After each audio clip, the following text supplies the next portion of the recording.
Teknik pemerhatian dan penilaian terhadap kanak-kanak. Pemerhatian digunakan untuk menilai pertumbuhan, perkembangan dan juga pembelajaran kanak-kanak. Pemerhatian ini akan dijalankan sepanjang proses pembelajaran kanak-kanak. Guru akan memerhatikan kanak-kanak dari awal tahun sehinggalah akhir tahun. Setiap pemerhatian akan direkodkan supaya tiada maklumat yang tercicir.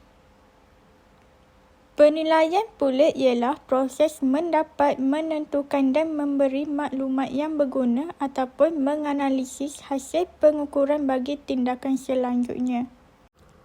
Cara mengesan perkembangan dan kemajuan kanak-kanak. Yang pertama, tingkah laku kanak-kanak sama ada pasif ataupun aktif. Perlakuan kanak-kanak, interaksi kanak-kanak yang ingin dinilai sama ada dengan guru atau dengan rakan sebaya. Hasil kerja kanak-kanak di dalam kelas. Antara tahap-tahap yang perlu dilakukan ketika melakukan penilaian adalah tujuan penilaian itu dijalankan, jenis maklumat yang diperlukan, kaedah mendapatkan maklumat, alat-alat yang digunakan untuk mendapatkan maklumat, kaedah maklumat yang diperoleh itu dianalisis dan dirumuskan.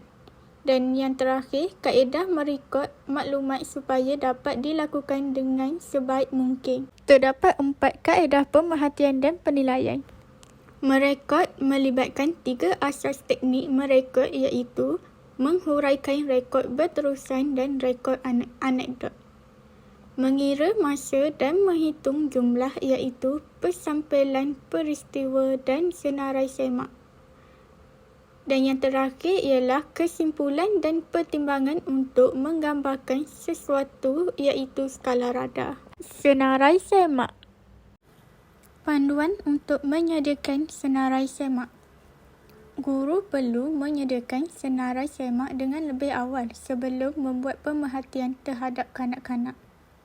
Guru perlu menulis dengan ringkas tentang tingkah laku yang ingin diperhatikan terhadap kanak-kanak.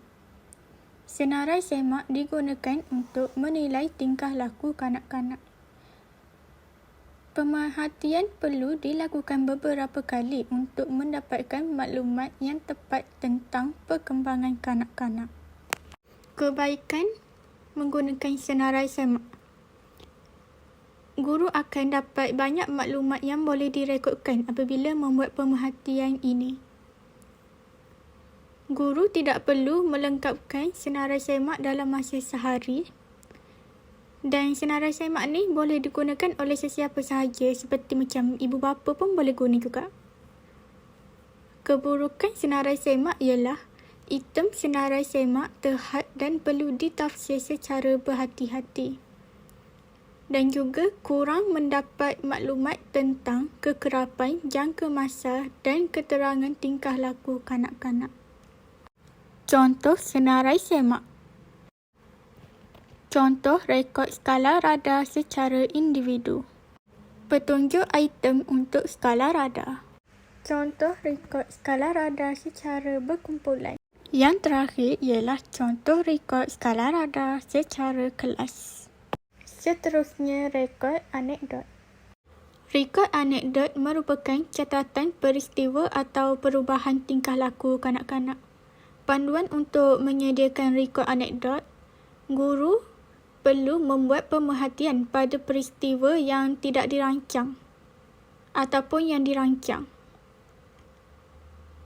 Kanak-kanak yang diperhatikan tidak perlu ditentukan oleh guru. Guru boleh je membuat pemerhatian terhadap mana-mana kanak-kanak pun.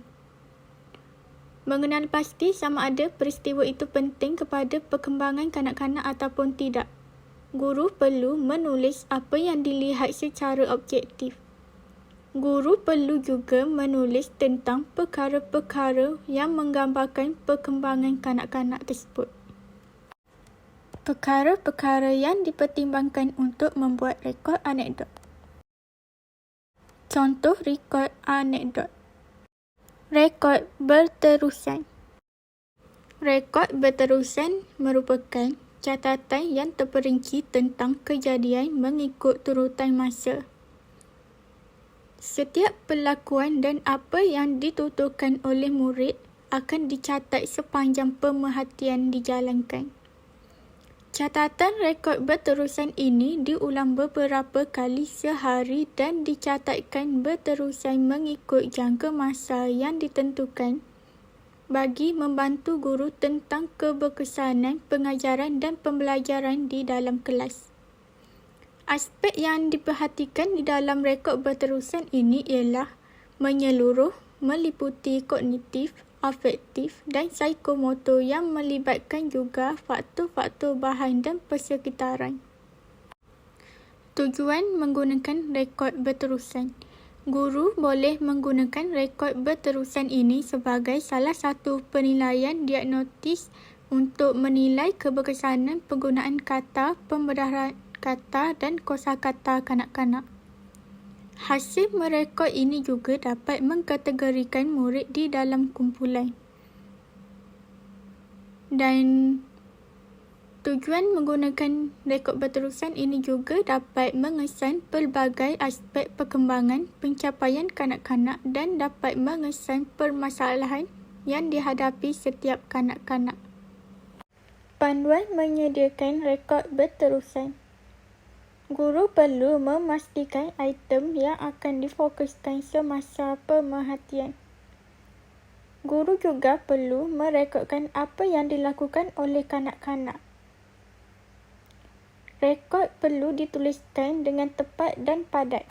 Guru perlu merekodkan perkara yang sebenar berlaku dan bukan perkara yang tidak berlaku. Guru perlu menulis dengan bahasa yang mudah difahami.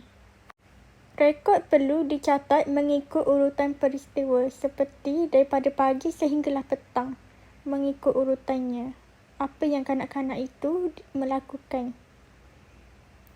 Guru juga perlu tentukan masa, pukul berapa ingin membuat rekod tersebut dan pukul berapa ingin menghabiskan rekod tersebut. Rekod perlulah dilakukan dengan tulus dan ikhlas. Panduan untuk menulis rekod berterusan. Terdapat beberapa kebaikan rekod berterusan. Akhir sekali, kelemahan rekod berterusan.